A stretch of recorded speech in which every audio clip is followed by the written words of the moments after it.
Hello everyone, and welcome to Chapter 5 of Harry Potter and the Chamber of Secrets. Thank you for showing up. I know I haven't been uploading more consistently, less people are watching them too, but giving a few people a chance to catch up on my videos and, catch up on, make it to book 2. But anyways, I'm going to get started and read Chapter 5, The Whomping Willow. The end of the summer holidays came too quickly for Harry's liking. He was looking forward to getting back to Hogwarts, but his month at the Burrow had been the happiest of his life. It was difficult not to feel jealous of Ron when he thought of the Dursleys and the sort of welcome he would expect next time he turned up in Privet Drive. On their last evening, Mrs. Weasley conjured up a scrumptious dinner which included all of Harry's favorite things. Ending with a mouth-watering treacle pudding, Fred and George rounded off the evening with a display of filibuster fireworks. They filled the kitchen with red and blue stars that bounced from ceiling to wall for at least half an hour. Then it was time for a last mug of hot chocolate and bed. It took a long while to get started next morning. They were up at cock crow, but somehow they still seemed to have a great deal to do. Mrs. Weasley dashed about in a bad mood, looking for spare socks and quills. People kept colliding on the stairs, half dressed with bits of toast in their hands. And Mr. Weasley nearly broke his neck, tripping over a stray chicken as he crossed the yard carrying Ginny's trunk to the car. Harry couldn't see how 8 people, 6 large trunks, 2 owls, and a rat were going to fit in one small Ford Anglia. He had reckoned, of course, without the special features which Mr. Weasley had added. "Not a word to Molly," he whispered to Harry as he opened the boot and showed him how it had been magically expanded so that the trunks fitted easily. When at last they were all in the car, Mrs. Weasley glanced into the back seat where Harry, Ron, Fred, George, and Percy were all sitting comfortably side by side and said, "Muggles do know more than we give them credit for, don't they?" She and Ginny got into the front seat, which had been stretched so that it resembled a park bench. "I mean, you'd never know it was this roomy from the outside, would you?" Mr. Weasley started up the engine and then trundled out of the yard, Harry turning back for the last look at the house. He barely had time to wonder when he'd see it again when they were back. George had forgotten his box of filibuster fireworks. 5 minutes after that, they skidded to a halt in the yard so that Fred could run in for his broomstick. They had almost reached the motorway when Ginny shrieked that she had left her diary. By the time she had clambered back into the car, they were running very late, and tempers were running high. Mr. Weasley glanced at his watch and then at his wife. "Molly, dear." "No, Arthur!" "No one would see. This little button here is an invisibility booster," I installed. "That'd get us up into the air. Then we'd fly above the clouds, we'd be there in 10 minutes, and no one would be any the wiser." "I said no, Arthur! Not in broad daylight!" They reached King's Cross at 11:15. Mr. Weasley dashed across the road to get trolleys for their trunks, and they all hurried into the station. Harry had caught the Hogwarts Express the previous year. The tricky bit was getting on to platform 9 3/4, which wasn't visible to the Muggle eye. What you had to do was walk through the solid barrier dividing platforms 9 and 10. It didn't hurt, but it had to be done carefully so that none of the Muggles noticed you vanishing. "Percy first," said Mrs. Weasley, looking nervously at the clock overhead, which showed they had only 5 minutes to disappear casually through the barrier. Percy strode briskly forward and vanished. Mr. Weasley went next. Fred and George followed. "I'll take Ginny, and you two come right after us," said Mrs. Weasley to Harry and Ron, grabbing Ginny's hand and setting off. In the blink of an eye, they were gone.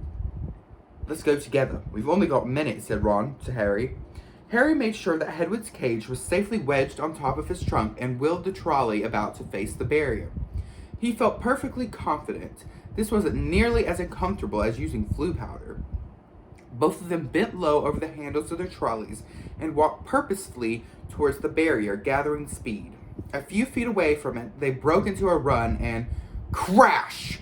Both trolleys hit the barrier and bounced backwards. Ron's trunk fell off with a loud thump. Harry was knocked off his feet, and Hedwig's cage bounced into the shiny floor, and she rolled away, shrieking indignantly. People all around them started, and a guard nearby yelled, "What in the blazes do you think you're doing?" "Lost control of the trolleys," Harry gasped, clutching his ribs as he got up. Ron ran to pick up Hedwig, who was causing such a scene that there were lots of muttering about cruelty to animals from the surrounding crowd. "Why can't we get through?" Harry hissed to Ron. "I don't know." Ron looked wildly around. A dozen curious people were still watching them. "We're going to miss the train," Ron whispered. "I don't understand why the gateway sealed itself." Harry looked up to the giant clock with a sickening feeling in the pit of his stomach. 10 seconds. 9 seconds. He wheeled his trolley forward cautiously until it was right against the barrier and pushed with all his might. The metal remained solid. 3 seconds. 2 seconds. 1 second. "It's gone," said Ron's sounding son. "The train's left. What if Mom and Dad can't get back through to us? Have you got any Muggle money?" Harry gave a hollow laugh. "The Dursleys haven't given me pocket money for about 6 years. Ron pressed his ears to the cold barrier. "Can't hear a thing," he said tensely. "What are we going to do? I don't know how long it'll take Mom and Dad to get back to us." They looked around. People were still watching them, mainly because of Hedwig's continuing screeches. "I think we'd better go and wait by the car," said Harry. "We're attracting too much attention." "Harry!" said Ron, his eyes gleaming. "The car!" "What about it?" "We can fly the car to Hogwarts." "But I thought we're stuck, right? And we've got to get to school, haven't we?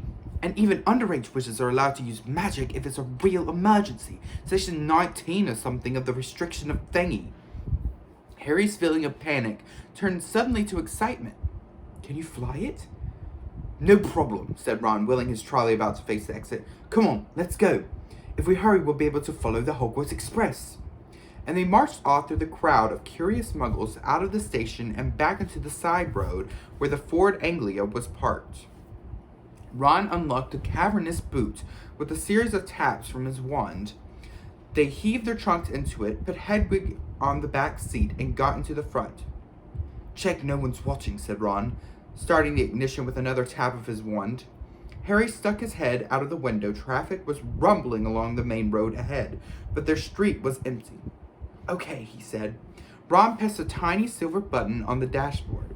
The car around them vanished, and so did they. Harry couldn't feel the seat vibrating beneath him, hear the engine, feel his hands on his knees and his glasses on his nose, but for all he could see, he had become a pair of eyeballs, floating a few feet above the ground in a dingy street full of parked cars. "Let's go," said Ron's voice from his right.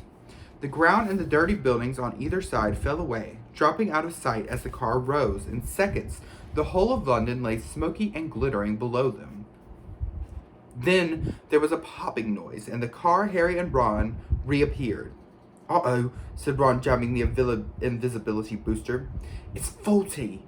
Both of them pummeled it. The car vanished, then flicked back again. "Hold on," Ron yelled, and slammed the foot of the accelerator, and they shot straight into the low, woolly clouds, and everything turned dull and foggy. "Now what?" said Harry, blinking at the solid mass of clouds pressing on them from all sides. "We need to see the train to know what direction we're going in," said Ron. "Dip back down again, quickly." They dropped back beneath the clouds and twisted around their seats, squinting at the ground. "I can see it!" Harry yelled. "Right ahead! There!"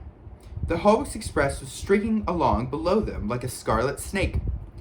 "Due north," said Ron, checking the compass on the dashboard. "Okay, we'll just have to check on it on every hour or so. Hold on." And they shot up through the clouds. A minute later, they burst out into the blaze of sunlight. It was a different world. The wheels of the car skimmed the sea of fluffy clouds, the sky a bright endless blue under the blinding white sun. "All we've got to worry about now are aeroplanes," said Ron. They looked at each other and started to laugh. For a long time, they couldn't stop. It was as though they had plunged into a fabulous dream. This, thought Harry, was surely the only way to travel, past swirls of turrets of snowy clouds and a car full of hot, bright sunlight with fat packs of toffees and the glove compartment, and the prospect of seeing Fred and George's jealous faces when they landed smoothly and spectacularly on the sweeping lawn in front of Hogwarts Castle. They made regular checks on the train as they flew further and further north, each dip beneath the clouds showing them a different view. London was soon far behind them, replaced by a neat green fields which gave way in turn to wide purplish moors, villages with tiny toy churches, and a great city alive with cars like multicolored ants. Several uneventful hours later, however, Harry had to admit that some of the fun was wearing off. The toffees had made them extremely thirsty, and they had nothing to drink. He and Ron pulled off the jumpers, but Harry's t-shirt was sticking to the back of his seat, and his glasses kept sliding down the end of his sweaty nose. He had stopped noticing the fantastic cloud shapes now, and was thinking longingly of the train miles below where you could buy ice-cold pumpkin juice from a trolley pushed by a plump witch. Why hadn't they been able to get onto platform 9 3/4? Can't be much farther, can it? Croaked Ron hours later, still as the sun starts to sink into the floor of the clouds, staining it a deep pink. Ready for another check on the train? It was still right below them, winding its way past snow-capped mountains. It was much darker beneath the canopy of clouds. Ron put his foot on the accelerator and drove them upwards again, but as he did so, the engine began to whine. Harry and Ron exchanged nervous glances. "It's probably just tired," said Ron. "It's never been this far before." And they both pretended not to notice the whining growing louder and louder as the sky became steadily darker. Stars were blossoming in the blackness. Harry pulled his jumper back on, trying to ignore the way the windscreen wipers were now waving feebly as though in protest. "Not far," said Ron, more to the car than Harry. "Not far now." He patted the dashboard nervously. When they flew back beneath the clouds a little while later, they had to squint through the darkness for a landmark they knew. "There!" shouted Harry, making Ron and Hedwig drunk. "Straight ahead!" Silhouetted on the dark horizon, high on the cliff over the lake, stood the many turrets and towers of Hogwarts Castle. But the car had begun to shudder and was losing speed. "Come on," said Ron cajoling, giving the steering wheel a little shake. "Nearly there, come on." The engine groaned. Narrow jets of steam were issuing from underneath the bonnet. Harry found himself gripping the edges of his seat very hard as they flew towards the lake. The car gave a nasty wobble. Glancing out of his window, Harry saw the smooth, black, glassy surface of the water. A mile below, Ron's knuckles were white on the steering wheel. The car wobbled again. "Come on," Ron muttered. They were over the lake. The castle was right ahead. Ron put his foot down. There was a loud clunk, a splutter, and the engine died completely. "Uh-oh," said Ron into the silence. The nose of the car dropped. They were falling, gathering speed, heading straight for the solid castle wall. "No!" Ron yelled, swinging the steering wheel around. They missed the dark stone wall by inches as the car turned in a great arc, soaring over the dark greenhouse, then the vegetable patch, and then out over the black lawns, losing height all the time. Ron let go of the steering wheel completely and pulled his wand out of his back pocket. "Stop! Stop!" he yelled, whacking the dashboard in the windscreen. But they were still plummeting, the ground flying up towards them. "Mind that tree!" Harry bellowed, lunging for the steering wheel, but too late. Crunch! With an ear-splitting bang of metal on wood, they hit the thick tree trunk and dropped to the ground with a heavy jolt. Steam was billowing out from underneath the crumpled bonnet. Hedwig was shrieking in terror. A golf ball-sized lump was throbbing on Harry's head, where he had hit the windscreen. And to his right, Ron let out a low, depressing moan. "Are you okay?" said Harry urgently. "My wand," said Ron in a shaky voice. "Look at my wand!" It had snapped almost in two. The tip was dangling limply, held on by a few splinters. Harry opened his mouth to say he was sure they'd be able to mend it up at the school, but he never got it out. At that moment, something hit his side of the car with the force of a charging bull, sending him lurching sideways onto Ron, just as an equally heavy blow hit the roof. "What's happening?" Ron gasped, staring through the windscreen. and Harry looked around just in time to see a branch as thick as a python smash into it. The tree they had hit was attacking them. Its trunk was bent almost doubled, and its gnarled boughs were plumbing every inch of the car it could reach. "Ah!" said Ron as another twisted limb punched a large dent into his door. The windscreen was now trembling under the hails of blows from knuckle-like twigs, and branches as thick as battering rams were bounding furiously on the roof, which seemed to be caving in. "Run for it!" Ron shouted, throwing his full weight against the door, but next second he had been knocked backwards onto Harry's lap by a vicious uppercut from another branch. "We're done for," he moaned as the ceiling sagged, but suddenly the floor of the car was vibrating. The engine had restarted. "Reverse!" Harry yelled, and the car shot backwards. The tree was still trying to hit them. They could hear the roots creaking and as it almost ripped itself up, lashing out at them as they sped out of reach. "That," panted Ron, "was close. Well done, car." The car, however, had reached the end of its tether. With two smart clunks, the doors flew open and Harry felt his seat tip sideways. Next thing he knew, he was sprawled on the damp ground. Loud thuds told him the car was ejecting their luggage from the boot. Hedwig's cage flew through the air and burst open. She rose out of it with a loud, angry screech and sped off towards the castle without a backwards look. The dented, scratched, and steaming, the car rumbled off into the darkness, its rear lights blazing angrily. "Come back!" Ron yelled after it, brandishing his broken one. "That'll kill me!" But the car disappeared from view, with one last snort from its exhaust. "Can you believe our luck?" said Ron miserably, bending down to pick up Scabbers the rat. "Of all the trees we had to hit, we had to get the one that hits back." He glanced over his shoulder at the ancient tree, which was still flailing its branches threateningly. "Come on," said Harry wearily. "We'd better get back up to the school." It wasn't at all the triumphant arrival they had pictured.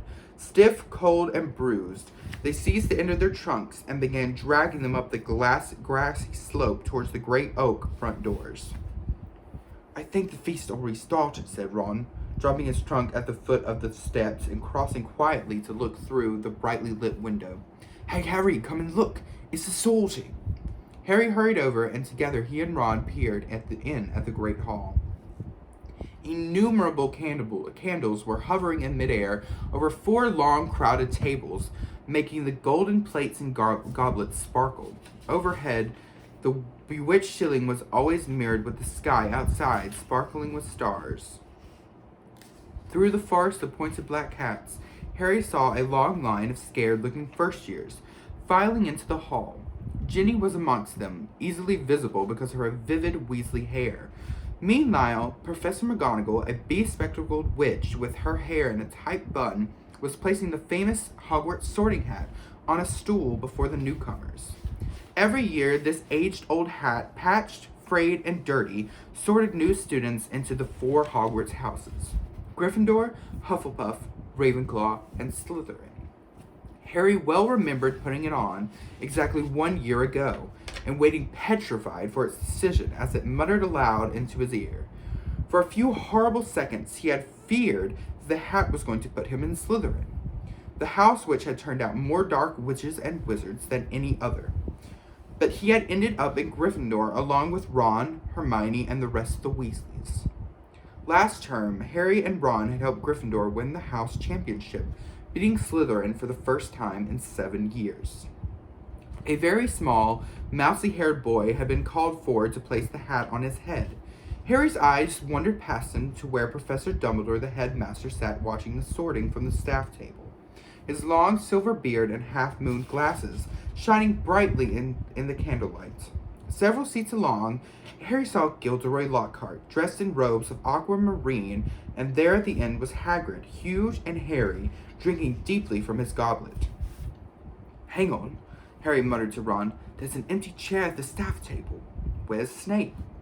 Professor Severus Snape was Harry's least favorite teacher. Harry also happened to be Harry's least favorite student. Cruel, sarcastic, and disliked by everyone except the students from his own house, Slytherin, Snape taught potions. "Maybe he's ill," said Ron hopefully. Maybe he's left, said Harry, because he missed out on the Defense Against the Dark Arts job again. Or maybe he's been sacked, said Ron enthusiastically. I mean, everyone hates him. Or maybe, said a very cold voice right behind him, he's waiting to hear why you two didn't arrive on the school train. Wait, no. Or maybe, said a very cold voice right from behind them. Sorry, I had to find Snape's voice again. He's waiting to hear why you two didn't arrive on the school train. Harry spun around. There, in his black robes, rippling in a cold breeze, stood Severus Snape. He was a thin man with shallow skin, a hooked nose, and greasy hair. Shoulder-length black hair, and at this moment he was smiling in a way that told Harry he and Ron were in very deep trouble. Follow me, said Snape. Not daring even to look at each other, Harry and Ron followed Snape up the steps into the vast echoing entrance hall, which was lit with flaming torches. A delicious smell of food was wafting from the great hall, but Snape led them away from the warmth and light down a narrow stone staircase that led into the dungeons. In, he said, opening a door halfway through the cold passageway and pointing. They entered Snape's office shivering. The shadowy walls were lined with shelves of large glass jars in which floated all manner of revolting things Harry didn't really want to know the name of at the moment. The fireplace was dark and empty. Snape closed his door and turned to look at them. So, he said softly, the train isn't good enough for the famous Harry Potter and his faithful sidekick Weasley. Wanted to arrive with a bang, did we, boys?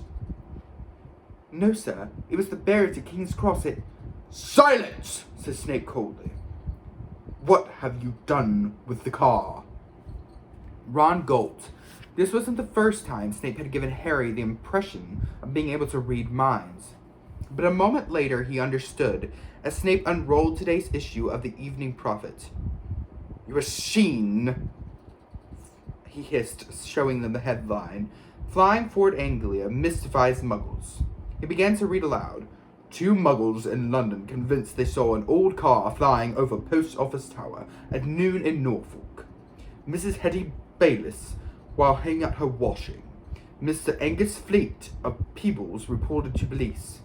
6 or 7 Muggles in all. I believe your father worked for the misuse of Muggle artifacts office, he said, looking up at Ron and smiling still more nastily. Dear, dear, his own son. Harry felt as though he had been walloped in the stomach by one of the mad tree's larger branches. If anyone found out Mr. Weasley had bewitched the car, he hadn't thought of that. I noticed in my search of the park that considerable damage had been done to the very valuable Whomping Willow, Snape went on. That tree did more damage to us than we, Ron blurted out. Silence! Snapped Snape again. Most unfortunately, you are not in my house, and the decision to expel you does not rest with me. I shall go and fetch the people who do have that happy power. You will wait here. Harry and Ron stared at each other, white-faced. Harry didn't feel hungry anymore. He now felt extremely sick. He tried not to look at the large, slimy something suspended in green liquid on the shelf behind Snape's desk. If Snape had gone to fetch Professor McGonagall, head of Gryffindor House, they were hardly any better off. She might be fairer than Snape, but she was still extremely strict. 10 minutes later, Snape returned, and sure enough, it was Professor McGonagall who accompanied him. Harry had seen Professor McGonagall angry on several occasions, but either he had forgotten just how thin her mouth could go, or he had never seen her this angry before. She raised her wand the moment she entered. Harry and Ron both flinched, but she merely pointed at the empty fireplace where flames suddenly erupted. Sit, she said, and they both backed into the chairs of the fire. Explain, she said as her glasses glinted ominously. Ron launched in the story, starting with a barrier at the station, refusing to let them through. So we had no choice, Professor. We couldn't get on the train. Why did you not send us a letter by owl? I believe you have an owl, Professor McGonagall said coldly to Harry. Harry gaped at her. Now she said it, That seemed the obvious thing to have done. I didn't think. That, said Professor McGonagall, is obvious. There was a knock on the office door, and Snape, now looking happier than ever, opened it. There stood the headmaster, Professor Dumbledore. Harry's whole body went numb. Dumbledore was looking unusually grave. He stared down his very crooked nose at them, and Harry suddenly found himself wishing he and Ron were still being beaten up by the Whomping Willow. There was a long silence. Then Dumbledore said, "Please, explain why you did this." It would have been better if he had shouted. Harry hated the disappointment in his voice. For some reason, he was unable to look Dumbledore in the eye, and spoke instead to his knees. He told Dumbledore everything except that Mr. Weasley on the bewitched car, making it seem as though he and Ron had happened to find a flying car parked outside the station. He knew Dumbledore would see through this at once, but Dumbledore asked no questions about the car. When Harry had finished, he merely continued to peer at them through his spectacles. "We'll go and get our stuff," said Ron in a hopeless sort of voice. "What are you talking about, Mr. Weasley?" barked Professor McGonagall. "Well, you're going to expel us, aren't you?" said Ron. Harry looked quickly at Dumbledore. "Not today, Mr. Weasley," said Dumbledore, "but I must impress on both of you the seriousness of what you have done. I will be writing to both your families tonight. I must also warn you that if you do anything like this again, I will have no choice but to expel you." Snape looked as though Christmas had been cancelled. He cleared his throat and said, "Professor Dumbledore, these boys have flouted the decree for the restriction of underage wizardry, caused serious damage to an old and valuable tree. Surely acts of this nature. It will be for Professor McGonagall to decide these boys' punishment, Severus," said Dumbledore calmly. "They are in her house and are therefore her responsibility." He turned to Professor McGonagall. "I must go back to the feast, Minerva. I've got to give out a few notices. Come, Severus. There's a delicious-looking custard tart I want to sample." Snape shot a look of pure venom at Harry and Ron as he allowed himself to be swept out of his office, leaving them alone with Professor McGonagall, who was still eyeing them like a wrathful eagle. "You'd better get to the hospital wing, Weasley. You are bleeding." "Not much," said Ron, hastily wiping the cut over his eye with his sleeve. "Professor, I wanted to watch my sister being sorted." "The sorting ceremony is over," said Professor McGonagall. "Your sister is also in Gryffindor." "Oh, good," said Ron. "And speaking of Gryffindor," Professor McGonagall said sharply, but Harry cut in. "Professor, when we took the car, term hadn't started, so Gryffindor shouldn't really have any points taken from it, should it?" He finished watching her anxiously. Professor McGonagall gave him a piercing look, but he was sure she had almost smiled. Her mouth looked less thin anyway. "I will not take any points from Gryffindor," she said, and Harry's heart lightened considerably. "But you will both get detention." It was better than Harry had expected.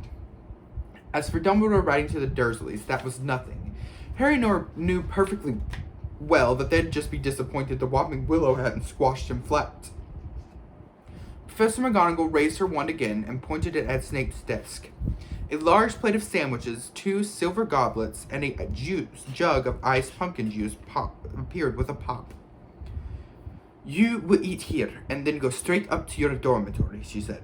"I must also return to the feast." When the door had closed behind her, Ron let out a long, low whistle. "I thought we'd had it," he said, grabbing a sandwich. "So did I," said Harry, taking one too. "Can you believe our luck, though?" said Ron thickly through a mouthful of chicken and ham. "Fred and George must have flown that car 5 or 6 times, and no Muggle ever saw them." He swallowed and took another huge bite. "Why couldn't we get through the barrier?" Harry shrugged. "We'll have to watch our step from now on, though," he said, taking a grateful swig of pumpkin juice. "Wish we could have gone up to the feast." "She didn't want us showing off," said Ron sagely. "Doesn't want people to think it's a clever idea arriving by car." When they had eaten as many sandwiches as they could, The plate kept refilling itself. They rose and left the office, treading the familiar path to the Gryffindor Tower. The castle was quiet. It seemed that the feast was over. They walked past, muttering portraits and creaking suits of armor, and clambered narrow flights of stone stairs until at last they reached the passage where the secret entrance to Gryffindor Tower was hidden, behind an oil painting of a very fat woman in a pink silk dress. "Password," she said as they approached, said Harry. He didn't know the New Year's password, not having met a Gryffindor prefect yet, but help came almost immediately. They heard hurrying feet behind them and turned to see Hermione dashing towards them. "There you are! Where have you been? The most ridiculous rumors. Someone said you'd been expelled for crashing a flying car." "Well, we haven't been expelled," Harry assured her. "You're not telling me you did fly here," said Hermione, sounding almost as severe as Professor McGonagall. "Skip the lecture," said Ron impatiently, "and tell us the new password." "It's Wattlebird," said Hermione impatiently, "but that's not the point." Her words were cut short, however, as the portrait of the fat lady swung open and there was a sudden storm of clapping. It looked as though the whole of Gryffindor House was still awake, packed into the circular common room, sitting on the lopsided tables and squishy armchairs, waiting for them to arrive. Arms reached through the portrait hole to pull Harry and Ron inside, leaving Hermione to scramble in after them. "Brilliant!" yelled Lee Jordan. "Inspired! What an entrance! Flying a car right into the Whomping Willow. People will be talking about that one for years." "Good on you," said a fifth year Harry had never spoken to. Someone was patting him on the back as though he had won a marathon. Fred and George pushed their way to the front of the crowd and said together, Why couldn't you have called us back, huh?" Ron was scarlet in the face, grinning embarrassedly, but Harry could see from one person who didn't look happy at all. Percy was visible over the heads of some excited first years, and he seemed to be trying to get near enough to start telling them off. Harry nudged Ron in the ribs and nodded in Percy's direction. Ron got the point at once. "Gotta get upstairs, he's a bit tired," he said, and the two of them started pushing their way towards the door of the other side of the room, which led to a spiral staircase in the dormitories. "Night," Harry called back to Hermione, who was wearing a scowl just like Percy's. They managed to get to the other side of the common room, still having their backs slapped, and gained the piece of the staircase. They hurried up it, right to the top, and at last reached the door to their old dormitory, which now had a sign on it saying second years. They entered the familiar circular room with its 5 posters hung with red velvet and its high, narrow windows. Their trunks had been brought up for them and placed to the ends of their beds. Ron grinned guiltily at Harry. "I know I shouldn't enjoy that or anything, but..." The dormitory door flew open and in came the other second-year Gryffindor boys, Seamus Finnegan, Dean Thomas, and Neville Longbottom. "Unbelievable," beamed Seamus. "Cool," said Dean. "Amazing," said Neville, awestruck. Harry couldn't help it. He grinned too. End of chapter. That was a pretty good chapter. Some pretty good foreshadowing for a few books, or a book, and it's just a really good chapter. You get to see, truly the flaws in Harry and Ron, and thinking what they're doing was good, and you can see their big-headedness in that chapter, which I really like. Again, I love this book because all the characters have flaws, and again, I'm going to go over my issues with how the movie portrayed Ron and Hermione specifically. Because as you know, Hermione is my favorite character. She's still my favorite character in the movie, but the movie does ruin her character, as well as Ron's, by doing what they do to Hermione. They ruin Ron's character, and by doing what they do to Ron's character, they ruin Hermione's character in the movie. Not so much that it's terrible, but I'll have to explain it later. But anyways, I love this chapter. But I cannot wait to get to the next chapter, and that will come out tomorrow. Thank you guys for watching, and have a good one.